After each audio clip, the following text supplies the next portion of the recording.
Ahora vamos a dar apertura a la conferencia magistral titulada El bloque de convencionalidad en materia laboral, la cual será moderada por el maestro Sergio Zavala Morín. Me permito dar una breve de su currícula. Licenciado por la Facultad de Derecho de la Universidad Autónoma de San Luis Potosí. Especialidad en Derecho del Trabajo y maestro en Derecho por la Universidad Autónoma de Querétaro. Docente en diversas universidades distinguidas del estado de Michoacán y miembro fundador de Abogados Laboralistas del estado de Michoacán. Le cedo el uso de la voz, maestro Zavala. Garantizar el respeto y la vigencia de los derechos pro hombre en el derecho del trabajo debe de ser prioridad para todos los estados.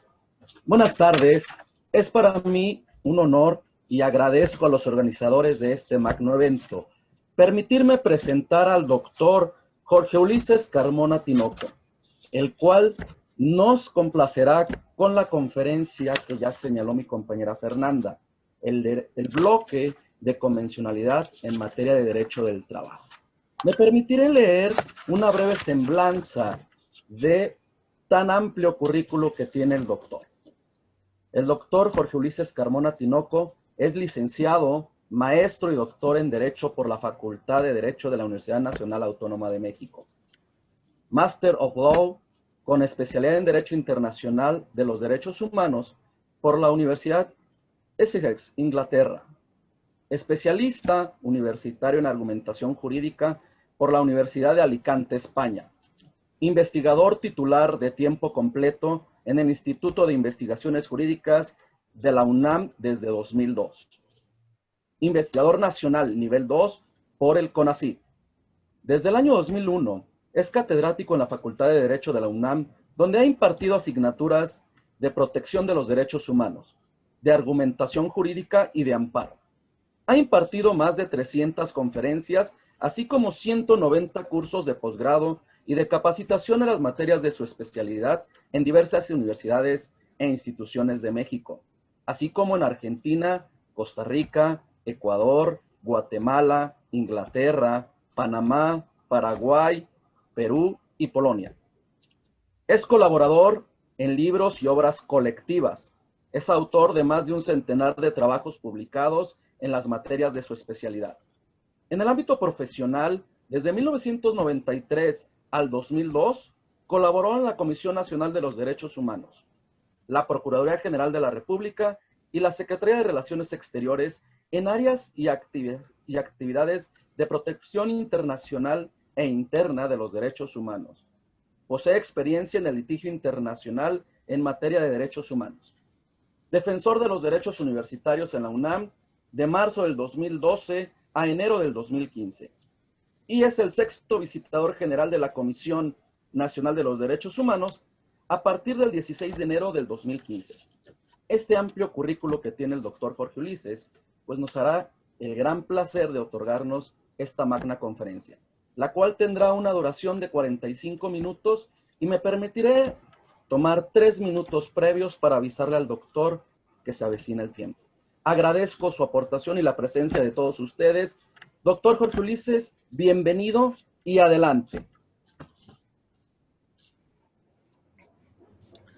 Bien, pues muchísimas gracias. Muy buenas tardes tengan todas y todos ustedes. Pues para mí es un placer estar aquí el día de hoy con gente no solo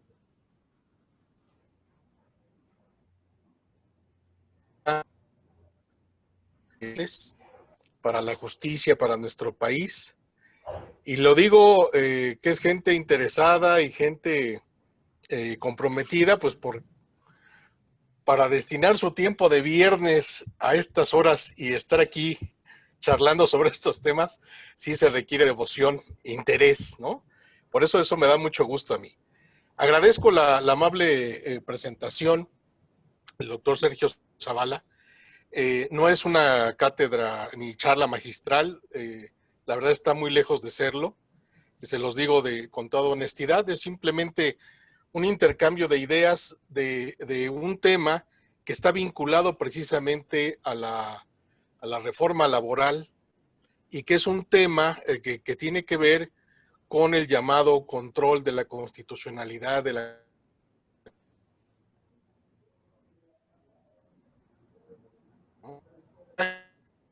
Administración de Justicia, y no solo en ellos, también en los órganos dedicados a los temas de conciliaciones, etcétera, una serie de deberes que ya de suyo tenían, pero que ahora se van a enfatizar, sobre todo porque es la unión entre dos grandes mundos o universos, que a veces estaban inexplicablemente disociados. Era un poco el tema del derecho internacional y su vinculación o su impacto en el derecho interno. Por supuesto, como ustedes saben, ustedes son expertas y expertos en estos temas más que yo, pues el derecho internacional, sobre todo de índole laboral, antecede, por supuesto, a los derechos humanos. Es más, yo siempre lo menciono como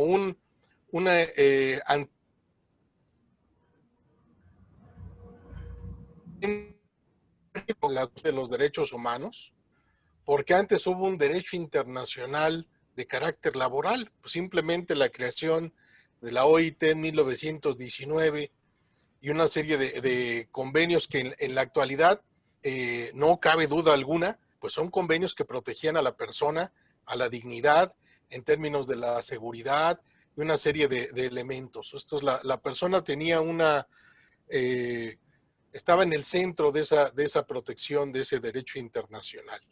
Entonces, por decirlo así, a estas convenciones que ya venían desde 1919, son un número muy importante, los convenios de la OIT, pues de repente llega el nacimiento del derecho internacional de los derechos humanos a partir de 1945 con la Carta de las Naciones Unidas y la de la OEA, pero con la Declaración Universal. Entonces, esos dos son como dos ríos que se juntan y entonces generan todo un campo muy importante, porque si bien es cierto que en el ámbito de los derechos humanos fue recogido el tema laboral, lo tenemos en el Pacto de Derechos Económicos, Sociales y Culturales, lo tenemos en el Protocolo de San Salvador, pues no cabe duda que la gran materia, la gran sustancia o la savia para estos derechos se encuentra en todos los convenios de la OIT. ¿Sí? Entonces, yo diría, para partir con cierto orden, que primero platiquemos un poco de cómo se encontraba en nuestro país en este tema, en la etapa previa y hasta la reforma del 2011, porque es finalmente esa bisagra que articula todos estos temas. Y por supuesto, y después vamos a hablar de pues, los modelos y lo que implican estos cambios, sobre todo para quienes imparten justicia. Miren, nuestro país es una nación en donde los derechos humanos tienen una historia, por supuesto, larga, histórica, pero me voy a referir sobre todo a yo diría las 4 últimas décadas, que esto lo he partido yo por décadas para comprenderlo. En un primer momento tenemos todo lo que es el ingreso pleno de nuestro país a la suscripción de los principales tratados de derechos humanos, que se vería muy añejo, pero no lo es. Nuestro país entra en este mundo del derecho internacional en este tema desde 1982, que es cuando se empiezan a ratificar los principales tratados de derechos humanos.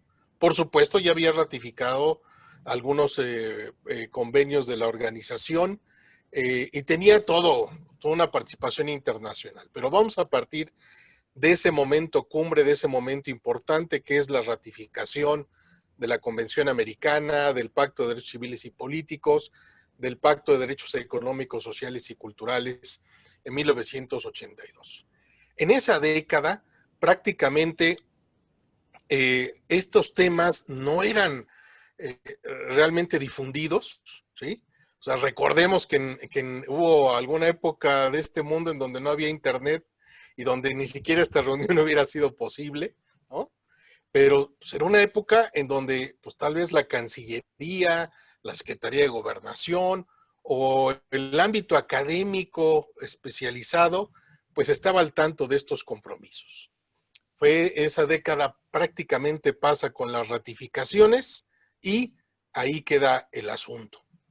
En la década de los 90 ocurren varias cosas muy importantes que nos llevan a esta gran reforma. Uno es, yo diría, la creación en el 6 de junio de 1990 de la Comisión Nacional de los Derechos Humanos, que pues es cabeza del sistema no jurisdiccional de protección de los derechos humanos y que ha sido un órgano que aunque nace sin la capacidad, sin la competencia o las atribuciones para intervenir en materia laboral, ya de suyo tenía alguna intervención, que es la que tiene también en la actualidad, sobre todo en el tema del cumplimiento de los laudos. ¿Sí? No sin meterse en el tema de las decisiones de carácter jurisdiccional, ¿sí? Sino únicamente en el tema del tiempo. Una vez ya que un laudo es firme, pues ese tema pues sí incumbe, ya no tiene que ver con la decisión, está tomada en un determinado sentido, pero sí con relación al tema de su ejecución. Entonces, la creación de la comisión me parece que empieza a dar un impulso al tema, y en 1992, cuando le elevan a rango constitucional, pues es el momento histórico en nuestro país en donde en la Constitución aparece por primera vez la nomenclatura derechos humanos. ¿Sí? Ese es el momento en que en nuestro país teníamos nuestras demás garantías individuales y sociales, pero no el concepto de derechos humanos. Ese se encuentra ya a partir de 1992. Posteriormente, en esa misma década, hay que recordarlo, tuvimos un momento histórico difícil con el tema del levantamiento armado en Chiapas. ¿Por qué lo menciono como un tema importante?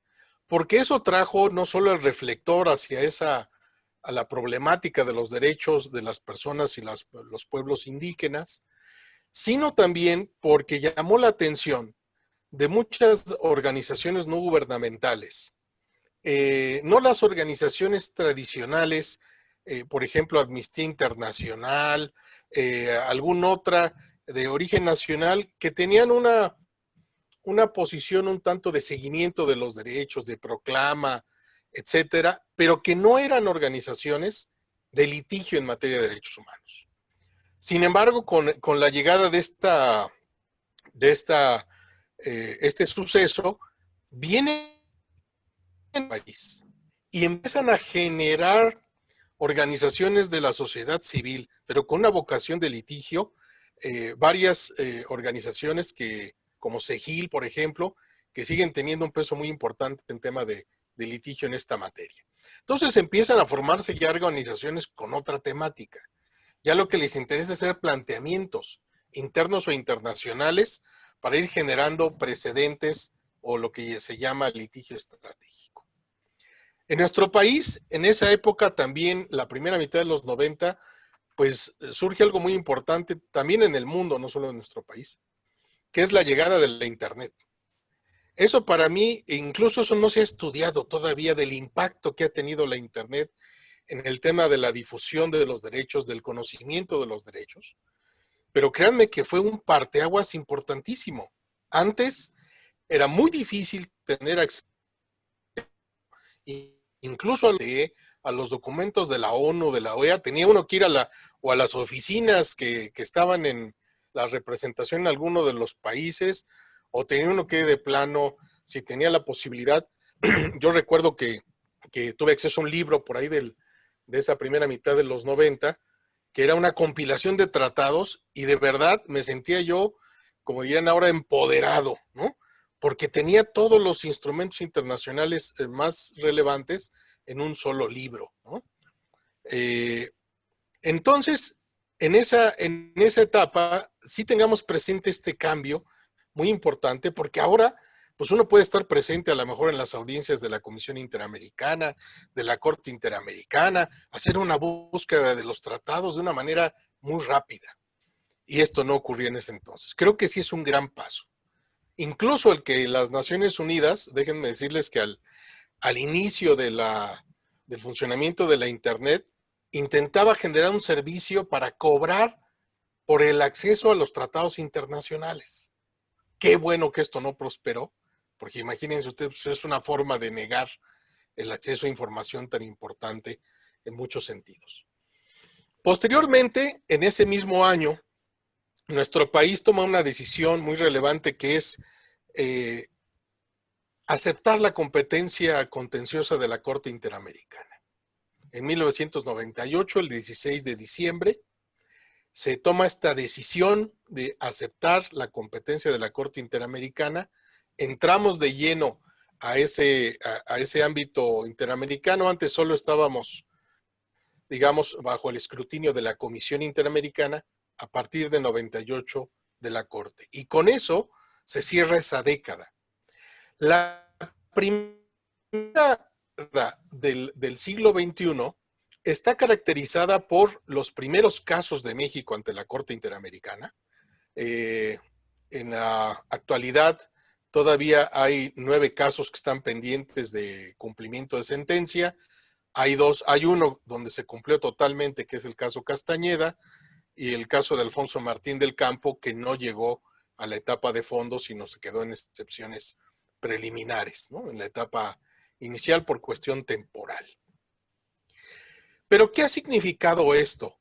En estos primeros 10 años del siglo XXI, pues que nuestro país empieza a recibir las sentencias, ¿no? Por ejemplo, Campo Algodonero, el propio caso Radilla, etcétera. Y la verdad nos pasa lo que a muchos otros países, ¿no? Que nos empezamos a preocupar por las cosas ya que las tenemos enfrente.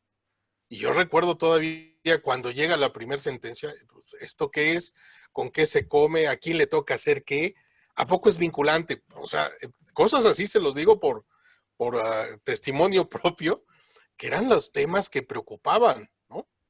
Entonces, esto genera un cambio y sobre todo el tema del caso de Rosendo Radilla, que tiene que ver con una cuestión de desaparición forzada, en donde a partir de ese caso se analiza, digamos, cómo está operando el orden jurídico mexicano, cuáles son las opciones, los mecanismos con los que cuenta, etcétera, para hacer valer los derechos, y pues se toma una determinación en contra del Estado mexicano.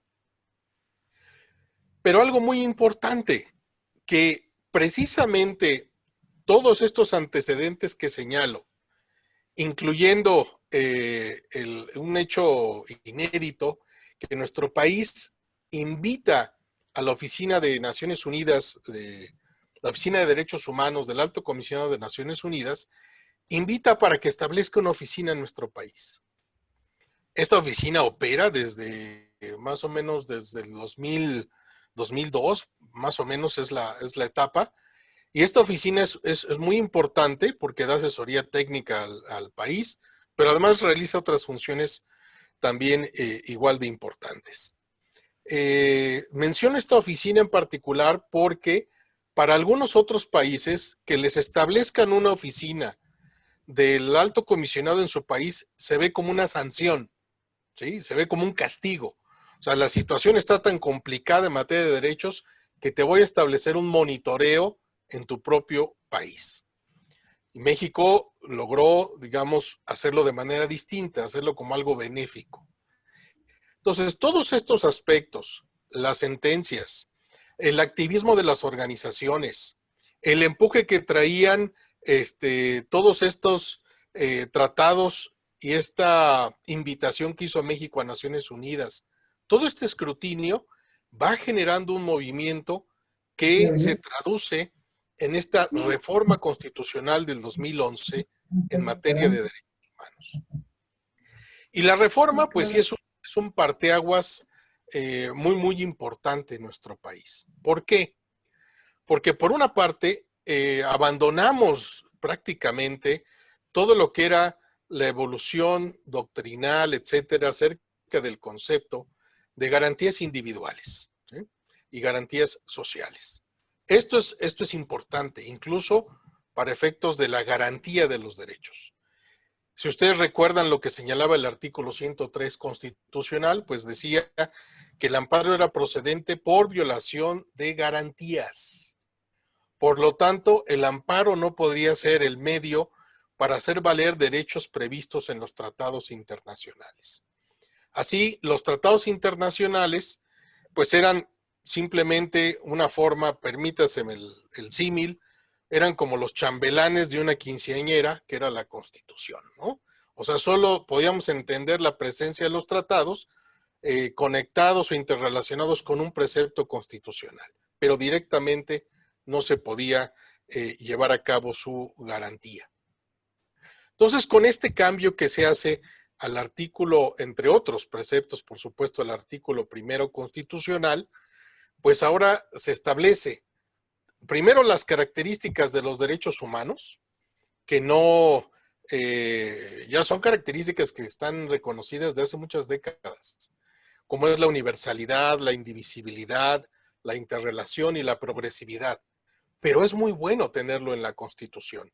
Segundo, está en el tema de los deberes que tienen las autoridades frente a los derechos. Y cuando digo las autoridades, son todas las autoridades, así lo dice el precepto. Incluso uno pareciera ser que en la técnica, digamos, legislativa, ¿no? O la técnica del constituyente, uno diría, bueno, pues ¿por qué no señalaron simplemente las autoridades? Bueno, la verdad es que nuestro país tiene uno a veces no solo que elevar casi todo a la Constitución, sino remachar las cosas de tal manera para que quede claro que todas son todas, que no está excluida ninguna autoridad, ni del orden legislativo, ni del orden administrativo, ni del orden jurisdiccional, ni mucho menos tampoco los organismos autónomos, por ejemplo. Entonces, este cambio también trae consigo los deberes que las autoridades tienen que cumplir frente a los derechos. Y estos son los deberes también ya reconocidos internacionalmente de respeto, de protección, de garantía y de promoción de los derechos. Todas las autoridades en el ámbito de su competencia, que las podemos, digamos, abstraer en términos teóricos como autoridades de creación normativa o autoridades de aplicación normativa, tienen que cumplir con estos derechos con estas características o deberes de respeto, protección, garantía y promoción. Ahora, es muy importante también saber que para estas labores tienen un par de apoyos técnicos que señala el propio artículo primero constitucional. El primero de ellos es la llamada interpretación. ¿Sí? La interpretación conforme es una técnica desarrollada sobre todo en el Tribunal Constitucional alemán, ¿sí? Y después de ahí irradia a otros países, que establece un mandato muy específico. Cuando se vaya a aplicar una norma y al momento de aplicar la norma, si encuentro yo que esa norma pudiera tener un problema de constitucionalidad o de convencionalidad, debo hacer un esfuerzo interpretativo. ¿Con qué?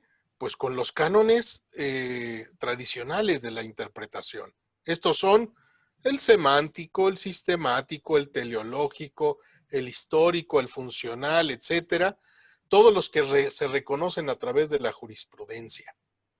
Y hacer con estos elementos un esfuerzo para hacer compatible la norma con la Constitución y con los tratados antes de desaplicarla o antes de declarar su invalidez. Esto es verdaderamente interesante e importante. Por ejemplo, cualquier norma que haga un señalamiento específico a un tema de género sobre hombre o sobre mujer, ¿sí? A través de la interpretación conforme y hasta donde sea permitible biológicamente hablando, deberá entenderse persona.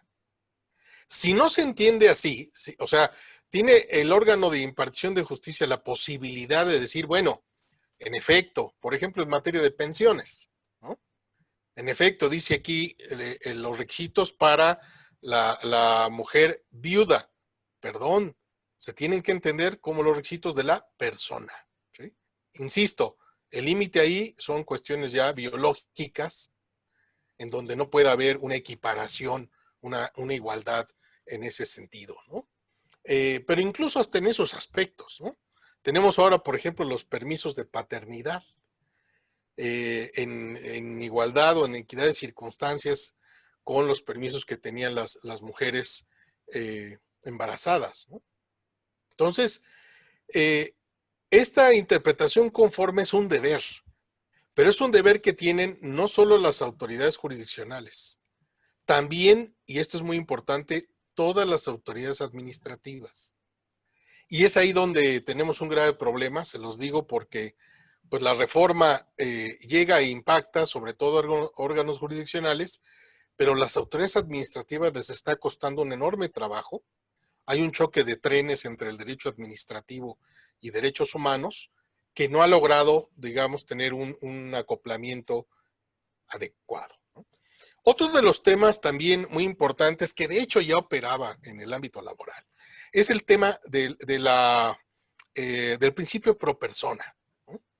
Ya operaba en el ámbito laboral, que es el antecedente es el indubio pro operario, que era un principio, ¿sí?, que tiene sus bemoles, etcétera, pero es afín, es el antecedente de cuestiones como esta, como el principio pro persona.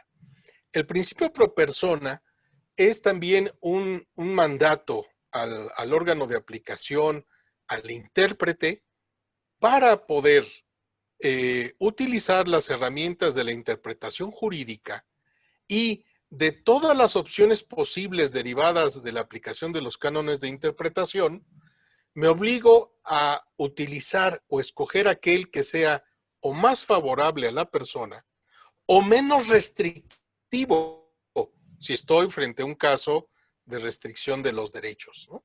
Esto es, si tengo una norma de un tratado internacional y una norma, por ejemplo, en la Ley Federal del Trabajo, ¿sí?, atenderé al principio pro persona viendo cuál de las dos normas beneficia más a la dignidad de la persona, ¿sí?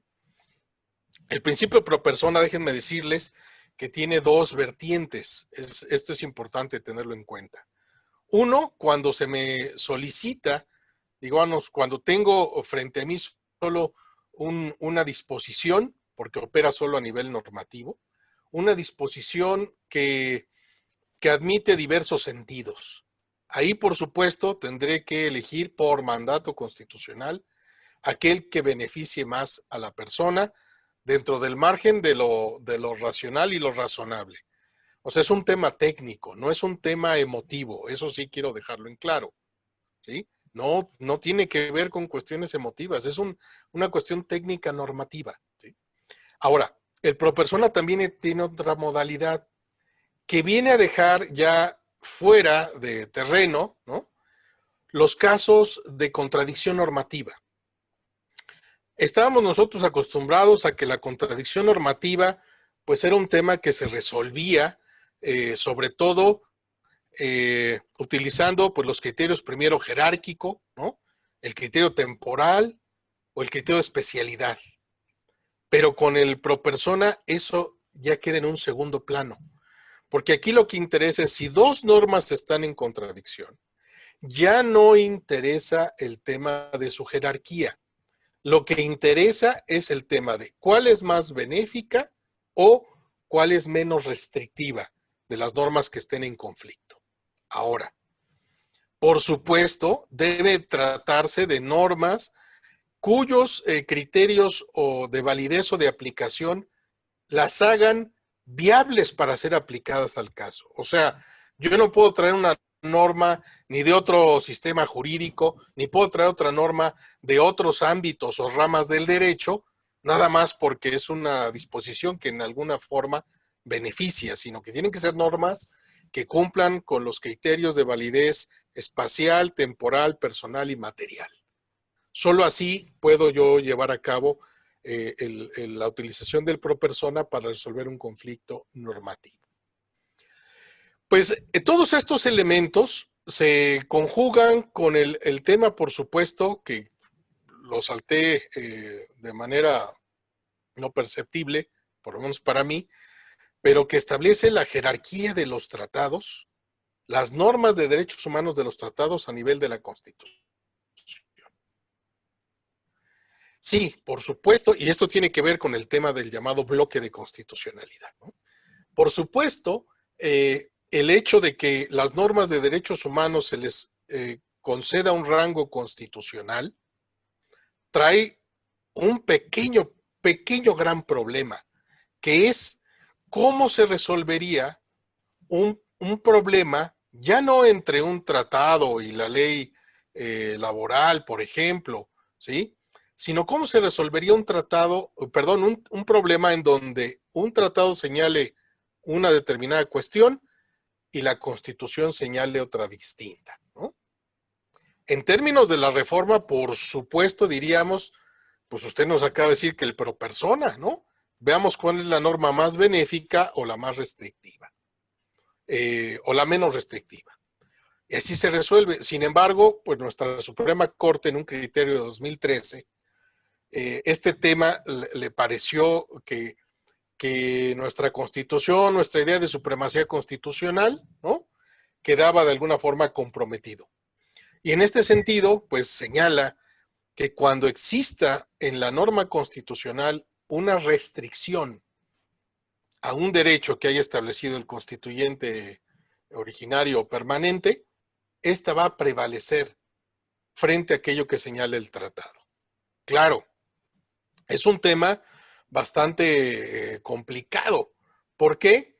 Porque si bien eso resuelve las cuestiones en el ámbito interno, nos mete en un problema en el ámbito internacional, porque en el primer momento en que uno de estos temas de restricción constitucional se eleve a conocimiento, por ejemplo, de la Comisión, la Corte Interamericana o los comités de Naciones Unidas, etcétera, o incluso el procedimiento de solución de quejas en el ámbito de la OIT, pues me van a perdonar, pero va a tener que prevalecer la norma internacional, sobre todo, por supuesto, si es la que otorga mayor protección o es la más benéfica. Esperemos que esto no suceda así, pero pues ese sería el desenlace. Porque además hay que recordar que la Convención de Viena sobre Derecho de los Tratados, en su artículo 27, establece claramente que un Estado no puede invocar válidamente su derecho interno como pretexto para incumplir una obligación internacional. Entonces, estamos prácticamente, les digo, resolviendo el tema en el ámbito interno, pero pues que hay un potencial problema en el ámbito internacional. La reforma se discutió y venía prácticamente, se puso en vigor al momento. Fíjense, hay cosas que a veces suceden en la vida, ¿no? Cosas benignas, ¿no? Al momento en que se estaba prácticamente discutiendo en la Corte los efectos de la sentencia del caso Radilla, de la sentencia de la Corte Interamericana.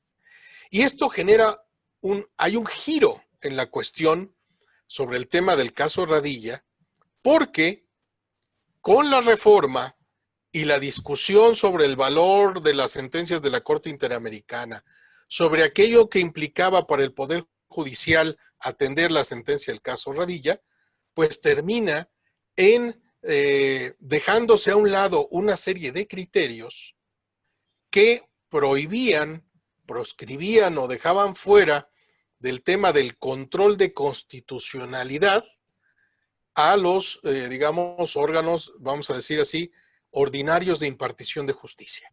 Esto es, México tenía una serie de tesis de jurisprudencia que venían por ahí desde la década de los años 30, en donde se discutía, y esto tuvo que ver con temas relacionados con el Tribunal Fiscal de la Federación, en ese entonces, porque dictaba la sentencia en nombre del Ejecutivo, y se hacían una pregunta de si las autoridades administrativas tenían las mismas obligaciones que las autoridades jurisdiccionales plenamente derivadas de la segunda parte del artículo 133.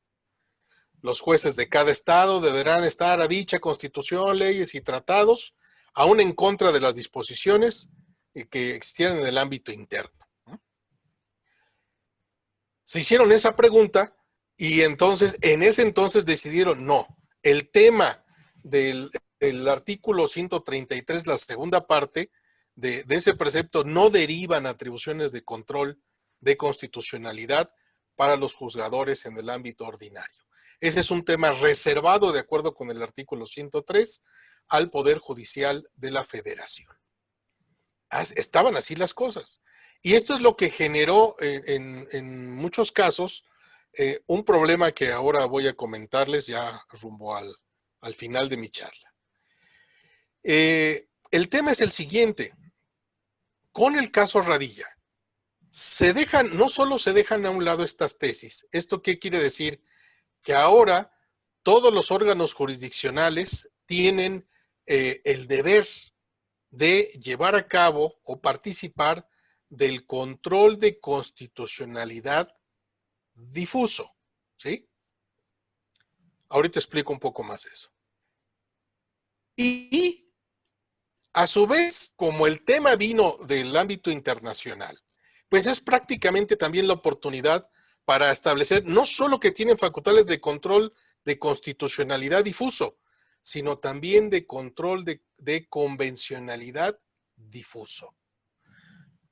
¿Por qué el adjetivo difuso? Ustedes ya lo saben, porque quienes están decidiendo una determinada controversia, si encuentran que la norma que tienen que aplicar, ya sea norma procesal, o sea, ya norma sustantiva, si la misma encuentra un obstáculo o un choque con la Constitución o con algún tratado internacional, sea de derechos humanos, sea de la OIT, etcétera, primero tendrá que llevar a cabo el esfuerzo de la interpretación conforme, aplicar el principio pro persona. Pero si aún estas cuestiones no permiten que la norma se salve, por decirlo así, entonces tendrán que proceder a desaplicar la norma. Esto es preferir la norma de la Constitución o la norma de los tratados, ¿sí?, para resolver el caso. Esto es, se desaplica, y por esto se le llama difuso, porque no implica, eso sí, tienen vedado, hacer una declaración de inconstitucionalidad del precepto. Ojo, este es un tema muy importante. Quien sigue manteniendo el monopolio del sello de inconstitucionalidad o de invalidez son los tribunales del Poder Judicial de la Federación y en última instancia la Suprema Corte. En el ámbito de la justicia ordinaria, únicamente pueden desaplicar, por supuesto, lo están desaplicando porque es inconstitucional o es inconvencional, pero no pueden tacharlo así, ¿sí?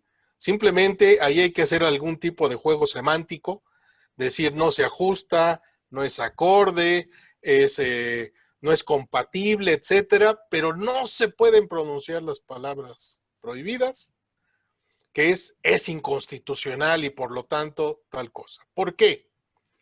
Porque el tema del control de las normas, ¿sí?, la declaración de su invalidez es algo que sigue teniendo el Poder Judicial de la Federación, sobre todo a través del juicio de amparo, ¿no? ¿Por qué se domina también control difuso? ¿Con qué se opone o con qué se contrapone? Pues con el llamado control concentrado. Acuérdense que nuestro amparo está diseñado de tal manera que la sentencia de amparo solo protege o no a quien lo haya solicitado. Esto es, y se señala la propia ley de amparo, la Constitución, que la sentencia de amparo no hará una declaración general, ¿sí?, sino simplemente esto es para el caso concreto. Claro, ¿sigue siendo injusto? Claro que sí, por supuesto, si lo ven desde el punto de vista de las leyes, la generalidad de las leyes y la igualdad ante la ley, pues sigue siendo un tema. Pero está diseñado así el sistema, ¿no?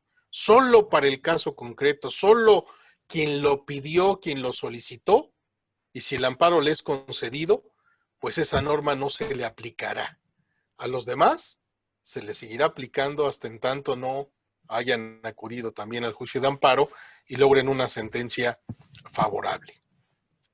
Entonces, es que a partir de la reforma y el caso Radilla, se genera estas nuevas atribuciones que con la reforma en materia laboral ahora pues son muy importantes porque va a ser el día a día. Para esto, déjenme decirles que el foro en general, por lo menos en otras áreas que yo conozco, el foro en ocasiones no se ha compenetrado del todo con estos temas y siempre va a estar invocando, lo veo de manera recurrente, y que se cumpla con el artículo primero constitucional, ¿no? Pues sí, pero a mí como órgano jurisdiccional ayúdame un poco, o sea, ¿cuál es el planteamiento que estás haciendo, en qué parte es incompatible, etcétera, ¿no? Porque también no se trata de que todo el sistema esté prácticamente afectado de invalidez, sino yo creo que es un sistema armónico con la Constitución, desde el momento en que la ley del trabajo, por ejemplo, en materia federal, pues es reglamentaria de un precepto constitucional y por lo tanto también entra dentro de ese bloque de constitucionalidad al ser reglamentaria de un precepto constitucional. Entonces, entre Constitución, ley de trabajo y tratados o convenciones internacionales, pues hay un cúmulo normativo. Por eso, en la actualidad, este tema del tradicional silogismo judicial que conocíamos, o silogismo jurisdiccional, si lo quieren hacer todavía más amplio, pues en realidad ya mutó, ¿sí? Antes era pues la norma como premisa mayor, los hechos como premisa menor. En la actualidad, ¿sí? Están los hechos como premisa menor, pero la premisa mayor es toda una fórmula, ¿sí? Porque es la norma de la ley aplicable, ¿sí? A la luz de la Constitución, los tratados y la jurisprudencia interna e internacional, ¿sí? Esto hace de la labor algo muy, muy complejo, ¿sí? No fácil, no sencillo, pero la idea es que se vayan generando pues los precedentes que permitan ir resolviendo las cuestiones reiteradas de manera más fácil o más sencilla. Y a esto, por supuesto, se le suman otro tipo de problemas que solo lo dejo apuntado, que es la cuestión relacionada, por ejemplo, con el valor de una serie de instrumentos o documentos o resoluciones o recomendaciones que son de carácter declarativo, ¿sí? O sea, ¿qué valor se le da a esto que en ocasiones la doctrina ha llamado el soft law, ¿no? Que no son normas de los tratados, pero sí son normas o recomendaciones o conjuntos de principios que vienen desde fuente internacional y que de otra manera no podemos entender los tratados adecuadamente si no es acudiendo a estas, ¿no? Por ejemplo, las directrices en el ámbito de la OIT, las resoluciones derivadas de las reuniones que se tienen, ¿sí? Donde expresan alguna preocupación a los estados partes, etcétera, pues eso también tiene un valor normativo, ¿sí? No para efecto de invalidar disposiciones, pero sí me parece que debe ser tomado en cuenta a la hora de decidir algún tipo de asunto, ¿no? Este es un panorama de alguna forma de cómo evolucionó la reforma, de lo que implica, de lo que significa. Quería yo mencionar una cosa adicional, que con la reforma también en el ámbito de las comisiones de derechos humanos se quitó el tema de su falta de atribuciones en materia laboral. Esto ha generado una serie de temas, ¿no? Muy interesantes y hasta de problemas. Yo tuve oportunidad de estar como sexto visitador general en la CNDH durante 5 años, y pues sí teníamos una serie de discusiones al interior de hasta dónde llegaban las atribuciones en el ámbito laboral, porque tampoco se trata de sustituir a lo que es la jurisdicción laboral, lo que es propio de la jurisdicción laboral. Y manteníamos sobre todo las atribuciones en los aspectos, como les decía, en el ámbito administrativo. Hay una recomendación general, si puedo, en unos instantes puedo subir algunos documentos que les pueden ser de utilidad. Sobre todo recuerdo una recomendación general que se hizo en materia de precisamente del cumplimiento de los laudos. Porque si los cambios que se están haciendo al tema de la impartición de justicia van a terminar en la situación en que se encuentra actualmente, ¿no? Entonces hay un enorme rezago en el tema del cumplimiento de los laudos, un enorme rezago no solo en el ámbito, digamos, laboral, sino también burocrático, porque veíamos los dos temas. Y esta recomendación general es precisamente en donde se señala el tema del cumplimiento de los laudos como parte del acceso a la justicia, ¿no? ¿De qué me sirve llevar una causa que termine en una sentencia y que esa sentencia simplemente no se cumple? Entonces hay una serie de dificultades a este respecto, pero con todo gusto les puedo acercar documentos que pueden ser de su interés, ¿no?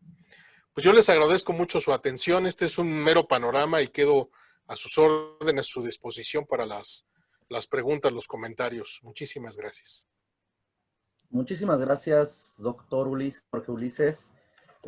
Muy puntual, muy reflexiva esta conferencia, esta charla que nos acaba de hacer el favor de brindarnos, y sobre todo viendo la importancia y la necesidad que se tiene en la actualización de nuestras autoridades, y no se diga de nosotros los abogados, al estar viendo este bloque de convencionalidad sobre los derechos pro homine. Sí, muy importante, y esta gran reflexión que nos hizo conocer, pero sobre todo la puntualización de los conflictos que a lo mejor muchos no hemos logrado identificar de esta aplicación del control de convencionalidad en nuestro derecho interno. Y esta pauta que usted nos acaba de dar nos va a dejar la tarea de ser más reflexivos en cómo se debe de aplicar este control en los casos concretos con el derecho interno.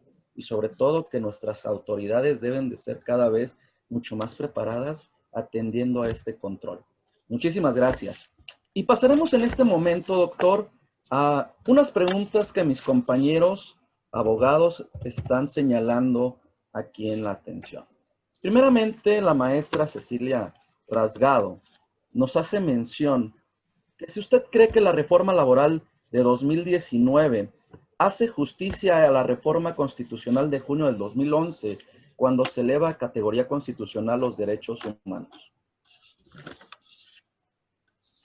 Bien, sí, yo creo que es una reforma que cuando comience a operar plenamente va a empezar a dar, digamos, esa es la prueba de fuego, ¿no?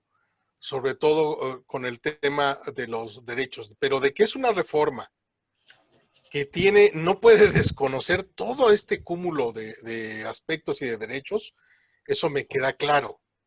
Sé que es una forma, es una modalidad que va a ser sometida en su momento a escrutinio, tanto de la Suprema Corte en su momento, como si llega a otras instancias, que puede serlo, ¿sí? Sobre todo temas acuciosos que yo he observado mucho en esos ámbitos, que son los temas de igualdad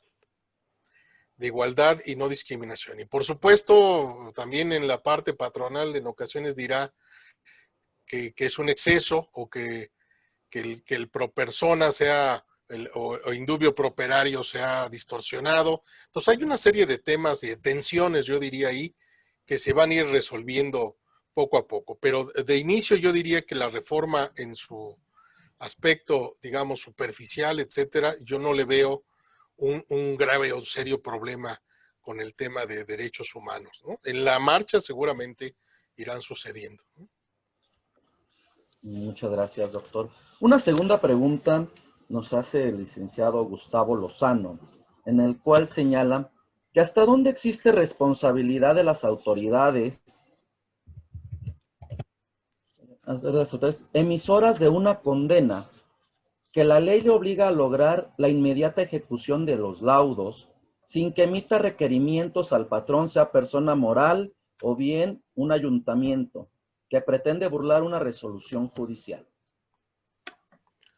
Sí, bueno, es un tema muy interesante. Les decía yo, de estos temas, eran parte de mi día a día en la Comisión Nacional. Yo les sugeriría que echen un vistazo. En su página hay búsqueda incluso por palabras. Si le ponen laboral o le ponen laudo, etcétera, van a encontrar todas las recomendaciones, porque también es un ámbito al cual se puede acudir, que es complementario de lo jurisdiccional en el tema del cumplimiento de los laudos, ¿sí? Del laudo firme. Y yo les diría que hay varios temas aquí muy interesantes, que dan hasta para una tesis de doctorado quien esté en esos ámbitos. Primero está la cuestión de que los órganos jurisdiccionales tienen atribuciones y el deber de hacer cumplir sus determinación. Eso yo creo que es consustancial a todo órgano jurisdiccional, ¿sí? Tiene atribuciones, tiene cuestiones de apremio, tiene multas, etcétera. Ahora, el sistema, por lo menos el que nosotros veíamos que era el sistema del Tribunal Federal de Conciliación y Arbitraje, pues sí tenía muchos problemas. Tenía muchos problemas desde las normas. ¿Por qué? Pues porque veía uno ahí que esas atribuciones no eran del todo o con la fuerza que se quisiera, ¿no? Para obligar a las autoridades. Bueno, tenían problemas, lo digo así porque es un documento público, hasta en el tema de las multas, ¿no? Porque las multas, como venían previstas y estaban así señaladas con los 3 ceros, que eran de 1,000 pesos, y cuando le quitan los 3 ceros, estos por el tema de la moneda, pues terminan de 1 peso. Y son multas que en ocasiones son fácilmente combatibles, ¿sí? Entonces, lo que nosotros proponíamos ahí, que era un tema de una revisión a la normatividad, también era el tema de la responsabilidad de las autoridades. O sea, ya no es todo el problema del tribunal, sino en ese caso las autoridades encargadas del cumplimiento, que tienen responsabilidades, y ahí por ahí está en la recomendación que con gusto, si quieren a los organizadores se las hago llegar y la pueden distribuir. Lo que estábamos señalando, incluso la posible comisión de un delito, ¿sí? O cuando el argumento es no tengo presupuesto, bueno, pero cuando no tienes presupuesto, ¿sí? Inmediatamente en el del año que viene ya lo estás presupuestando, porque si no tienes presupuesto cada año, pues eso ya se convierte en otro tipo de cuestiones, ¿no? Entonces, ahí todo hay un análisis, les invitaría a que vean el documento, por supuesto perfectible como todos, pero es una recomendación general que ataca precisamente estos temas con todo lo que ello implica. En el ámbito de lo privado, bueno, pues es una cuestión que ahí sí la fortaleza del tribunal para hacer valer sus determinaciones debe llegar incluso hasta el ámbito de la interposición de denuncias, si es necesario, por la obstrucción de la justicia, ¿sí? O sea, y si el tribunal tiene que hacer todo lo que esté a su alcance, ¿no? Vi, por ejemplo, en la experiencia, no soy, insisto, experto en estos temas, pero hay por ahí un caso donde cuando iban a ejecutar, resulta que la empresa pues simplemente cambia de denominación, ¿no? Solicita un cambio de denominación y con eso trata de eludir el cumplimiento. Bueno, ahí es un poco un tema de cómo está nuestro sistema en ocasiones desarticulado, porque ustedes saben que la Cancillería interviene en el tema de la denominación de las sociedades anónimas, etcétera. Bueno, pues antes de concederte un cambio a tu denominación, pues yo voy a preguntar si tienes cuentas pendientes con la denominación previa. Entonces, son una serie de cosas que están aisladas y que sí requieren a lo mejor algún planteamiento en su momento. Pero ahí está en ese documento esa problemática, ¿no? Muchas gracias, doctor. Otra pregunta que nos hace el licenciado Daniel Huitrón. ¿qué opina de las restricciones que pone la Constitución en los derechos de los trabajadores denominados como de confianza y los burocráticos, ante el control de convencionalidad que las autoridades mexicanas deben de respetar sobre la igualdad de derechos, estabilidad laboral e independencia jurisdiccional? Sí, me parece que ahora estos temas, que a lo mejor ya venían siendo tratados y estaban sobre una base legal y jurisprudencial más o menos sólida, pues son los temas que vamos a de nuevo a discutir a partir de nuevos estándares, a partir de nuevos ángulos, a partir de exigencias mayores de igualdad, de no discriminación, ¿sí? Ojo, con esto no quiero decir que de antemano tachando eso como que esté equivocado o erróneo, porque en materia incluso de derechos humanos existen las restricciones legítimas a los derechos. Es todo un ámbito. El tema de las restricciones legítimas o limitaciones legítimas a los derechos es todo un ámbito de temas y de cuestiones que se analizan a la luz de una serie de parámetros. Yo les recomendaría aquí, si se me permite, échenle un vistazo a la sentencia de la Corte Interamericana en el caso de Castañeda Gutmann. En esa sentencia, la Corte Interamericana determina que el Estado mexicano no transgredió los derechos políticos de la persona, porque hace el análisis del test de las restricciones legítimas. Es uno de los casos en donde la Corte dice, a ver, los derechos humanos también tienen límites y pueden tener limitaciones o restricciones, pero para que éstas sean viables, válidas, tienen que cumplir con este test. Si estos casos, si la situación de los trabajadores de confianza, etcétera, no pasara el test, pues ahí ya tenemos un grave problema, ¿no? Para unos y una solución de un problema para otros, ¿no? Pero sí se tiene que acudir a diversos temas. Por ejemplo, les digo así, bote pronto, la restricción debe estar prevista en una ley formal y material. Pues a lo mejor sí pasa el filtro, ¿no?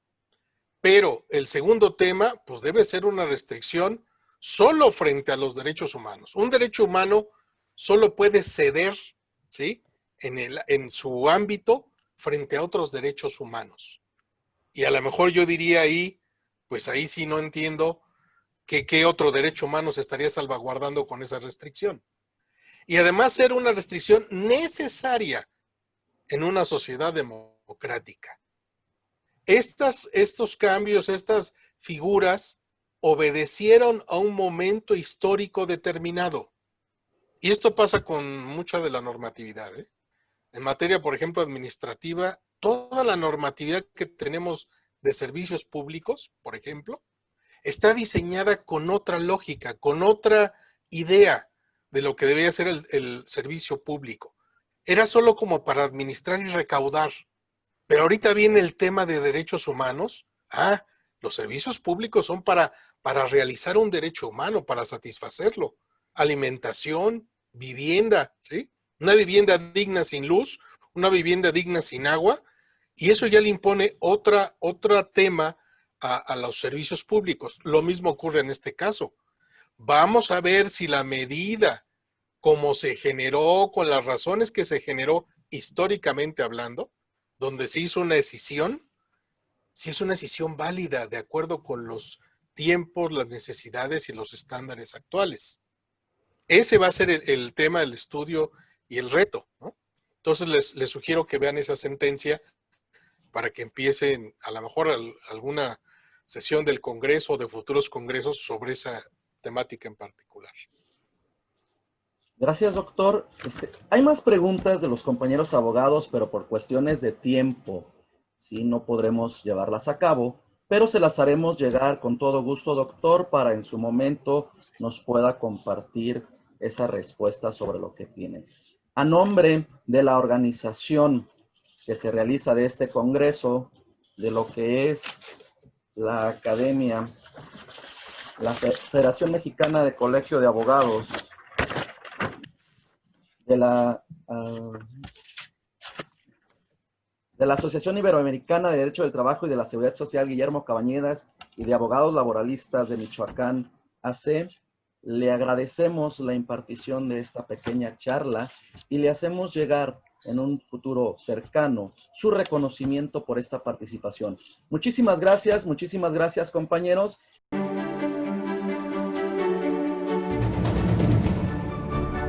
En la vida hay momentos especiales, pero siempre son mejores si puedes compartirlos con las personas indicadas. Hoy tenemos el agrado de recibirles y queremos celebrar de la mejor forma, mostrándoles lo que es Michoacán, tierra de mujeres y hombres trabajadores, hospitalarios y orgullosos de un estado que lo tiene todo en sus 8 pueblos mágicos: Pátzcuaro, Santa Clara, Tlalpujagua, Cuitzeo, Angangueo, Tacámbaro, Jiquilpan y Tzintzuntzan, 6 patrimonios de la humanidad. Centro Histórico de Morelia, Reserva de la Biosfera de la Mariposa Monarca, Tradición de Noche de Muertos, La Pirecua, Voladores de San Pedro Tarímbaro, Cocina tradicional michoacana. Aquí se viven experiencias inolvidables, desde turismo de naturaleza hasta riquísima gastronomía y variedad artesanal. Michoacán te espera con los brazos abiertos.